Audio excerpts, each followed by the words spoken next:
Halo semuanya, di video kali ini aku akan share dari salah satu buku by Overcomer Church dengan judul Heart Listen. Di buku ini, Pastor Barry, gembala saya, berkata bahwa ini adalah buku yang mengajarkan tentang hati Tuhan sendiri. Di mana buku ini adalah Tuhan sendiri yang berbicara kepada atau melalui para pendoa yang ada di Overcomer. Di mana buku ini bicara tentang isi hati Tuhan sendiri yang membawa setiap kita ini dapat mengenal hati Tuhan. Bukan hanya dari ruang pelataran, tapi biar setiap kita ini masuk sebagai anak-anak Tuhan ini masuk ke dalam ruang kudus, ruang maha kudus, dan mengenal hati Tuhan secara lebih mengenal. Bukan hanya menjadi anak-anak Tuhan atau orang-orang Kristen yang menebak-nebak isi hati Tuhan, tapi biar lewat buku ini setiap kita ini dapat mengenali sebenarnya siapa Tuhan kita dan apa yang Tuhan mau dari setiap kita anak-anaknya yang Tuhan rindukan dari setiap kita. Kita seringkali sebagai anak-anak Tuhan, kita seringkali datang ke Tuhan bertanya Tuhan atau meminta, Tuhan aku mau ini, aku mau itu. Tapi jarang setiap kita ini datang ke Tuhan untuk bertanya, Tuhan apa maumu? Apa yang Tuhan ingini? Apa kerinduan Tuhan? Dan saya belajar dari buku ini bagaimana Tuhan itu as a personal yang benar-benar nyata. Tuhan mau bahwa setiap kita anak-anak Tuhan itu mengenali hatinya. Nah, di salah satu buku ini, di beberapa chapter atau analogi yang ada di buku ini, ada satu chapter yang begitu indah kalau saya mau katakan. Dan judulnya adalah analogi gereja kandang domba. Saya akan bacakan analoginya. Tuhan memberikan penglihatan pada saat penyembahan. Dan saya melihat saya sudah berada di dalam sebuah tempat. Saya melihat tempat ini banyak sekali orang-orang. Lalu Tuhan Yesus hadir dan berkata, "Nak, coba dengarkan apa yang mereka bicarakan."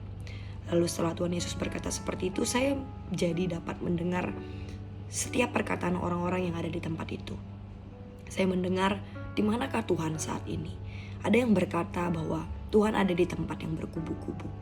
Ada juga yang berkata, aku tahu Tuhan itu ada di mana, sebab aku mengenal Dia. Lalu ada juga yang berkata, Tuhan pasti ada di tempat yang banyak susu dan madu. Lalu di penglihatan tersebut, di langit seperti ada satu bintang yang bersinar terang. Lalu saya melihat semua orang berkata, itu tandanya, ayo kita ikuti bintang itu. Lalu setiap orang pergi mengikuti bintang itu. Kemudian Tuhan Yesus berkata, nah ikutilah mereka, maka kamu akan mengetahui sesuatu. Kemudian saya berjalan dan mengikuti mereka. Pada saat itu semua orang mengikuti bintang itu. Tiba-tiba ada seperti satu daerah yang penuh dengan sungai, susu, madu, dan banyak tanaman dan terlihat subur. Lalu saya melihat beberapa orang berkata, pasti Tuhan di sana. Tentu Tuhan ada di tempat yang penuh susu dan madu. Dan beberapa orang mulai memasuki daerah itu. Padahal di dalam penglihatan tersebut arah bintang itu tidak menuju ke daerah itu. Kemudian hanya sisa beberapa orang yang melanjutkan perjalanan ke arah bintang tersebut. Saat perjalanan saya melihat seperti ada sebuah kota. Kota itu penuh dengan bangunan yang berkubu-kubu dan benteng berukuran tinggi. Lalu beberapa orang berkata, lihat kota itu berbenteng-benteng dan berkubu-kubu. Tuhan ada di sana. Lalu beberapa orang mulai masuk ke kota itu. Padahal saya melihat arah bintang itu tidak ke kota itu. Lalu sisa beberapa orang yang hanya tinggal sedikit. Dan kita melanjuti untuk mengikuti bintang itu. Pada saat kita berjalan, saya melihat seperti ada perkemahan. Saya melihat di kemah itu penuh dengan para imam, seperti petinggi-petinggi agama. Lalu beberapa orang berkata, puji Tuhan, hosana bagi Allah, sebab Ia ada di sana. Di sana para imam berkumpul bagi namanya. Lalu saya melihat beberapa orang pergi ke perkemahan tersebut, walaupun bintang itu tidak ke sana. Dalam penglihatan itu hanya tersisa 2 orang, saya dan seseorang lain. Kami kemudian berjalan menuju ke arah bintang tersebut. Selama perjalanan saya melihat banyak jalanan terjal, kemudian berbatu-batu, dan saya sempat tergelincir beberapa kali dalam penglihatan tersebut. Hingga saya melihat bintang itu semakin dekat, dan ternyata bintang itu mengarah ke sebuah kandang domba. Di kandang domba itu saya melihat ada Tuhan Yesus yang sedang menunggu. Melihat itu, orang yang di depan saya langsung berlari ke arah Tuhan Yesus dan memeluk Tuhan Yesus. Pada waktu itu, Tuhan memperlihatkan siapa satu orang itu. Itu adalah gembala saya, Pastor Barry. Lalu di buku ini juga dijelaskan apa sih sebenarnya makna dari analogi gereja kandang domba ini. Lalu Tuhan Yesus berkata, banyak orang-orang berkata bahwa aku ada di tempat yang banyak susu dan madu. tempat di mana aku menyatakan berkat dan mukjizatku. Banyak orang berkata aku ada di tempat kota yang berkubu-kubu, tempat di mana aku memberikan masa keamanan dan kuasa. Banyak orang juga berkata aku di tempat para orang-orang kudus berkumpul, tempat di mana aku curahkan kuasa dan karunia-karunia rohku. Lalu Tuhan berkata kepadaku, sebenarnya aku ada di kandang domba ini. Overcomer, kalianlah gereja kandang domba. Kandang domba di mana aku di sini. Gereja kandang domba di mana tanganku yang selalu menghajar dan mendidik kalian. Gereja kandang domba yang membuat wajahku tidak berpaling daripadamu. Gereja kandang domba yang membawa domba-domba yang terhilang. Gereja kandang domba yang ada di hatiku. Gereja kandang domba yang melihat perkenanan dan kuasaku. Gereja kandang domba yang memiliki perjanjianku. Gereja kandang domba yang kupilih dan kutetapkan. Gereja kandang domba yang mengalami berkat dan mukjizat. Gereja kandang domba yang tidak ditinggalkan. Gereja kandang domba yang membuatku selalu tersenyum. Gereja kandang domba yang kugendong sampai garis akhir.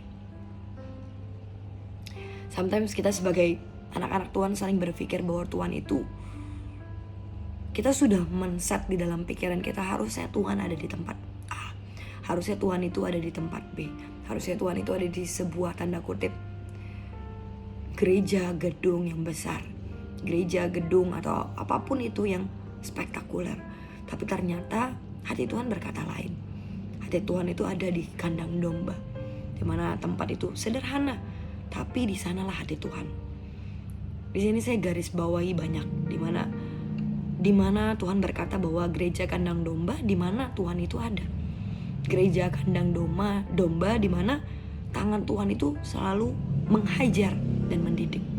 Dan sometimes kita sebagai anak-anak Tuhan belum tentu semuanya mau menerima ajaran atau didikan Tuhan. Karena untuk yang namanya hidup di dalam ketetapan Tuhan, didikan Tuhan, ajaran Tuhan, itu sangat bertentangan dengan apa yang manusia mau. Itu sangat bertentangan dengan apa yang daging kita mau. Itu sangat tanda kutip berbeda dengan free will-nya kita. Tapi itulah hati Tuhan. Tuhan ada di tempat, atau gereja ini bicara tentang diri kita sendiri masing-masing. Apakah kita mau Tuhan itu berdiam di dalam hidup setiap kita, di dalam gereja, yaitu diri kita masing-masing, dimana kita ini mau gak dididik sama Tuhan, kita ini mau gak dihajar sama Tuhan, kita ini mau gak ditetapkan sama Tuhan, kita ini mau gak menjadi gereja kandang domba yang membawa domba-domba yang terhilang. Bahkan di dalam firman Tuhan pun, firman Tuhan berkata bahwa Tuhan itu meninggalkan 99 domba untuk mencari satu domba. Itulah hati Tuhan kita, dimana domba yang terhilang itu lebih penting. Dan itu saya sangat pelajari bahwa cara pikir manusia, cara yang kita pikir, yang saya pikir sebagai manusia, yang saya pikir harusnya Tuhan ada di yang sudah saya kotakkan di seperti ini, standar dengan seperti ini, tapi itu berbeda dengan apa yang Tuhan mau. Dan saya sangat bersyukur dengan adanya buku Heart Listen ini, di mana saya dapat belajar tentang hati Tuhan secara personal, dan saya semakin mengenali Tuhan saya. Biarkan dari video ini bisa memberkati setiap teman-teman untuk mengenali hati Tuhan. Bukan sekedar kita mau Tuhan yang mengenali tanda kutip kita, Tuhan pasti sudah mengenali kita. Bukan hanya tanda kutip kita mau datang ke Tuhan sebagai Tuhan berikan apa, Tuhan ngertiin aku, tapi kita gak pernah mau mengenal Tuhan kita gak pernah mau tahu apa yang Tuhan suka, apa yang berkenan buat Tuhan, dan apa yang menyenangkan Tuhan. Jadi biarkan setiap kita merendahkan diri kita dalam tanda kutip untuk yang namanya mau belajar mengenal hati Tuhan lewat buku ini. Biarkan buku ini bukan hanya memberkati hidup saya pribadi, tapi saya juga mau mengencourage setiap teman-teman untuk mau merendahkan diri untuk baca buku ini dan mengenali siapa Tuhan kita, bagaimana kita dapat menyenangkan Tuhan kita lewat buku ini. So I hope dari video ini bisa memberkati setiap teman-teman. God bless.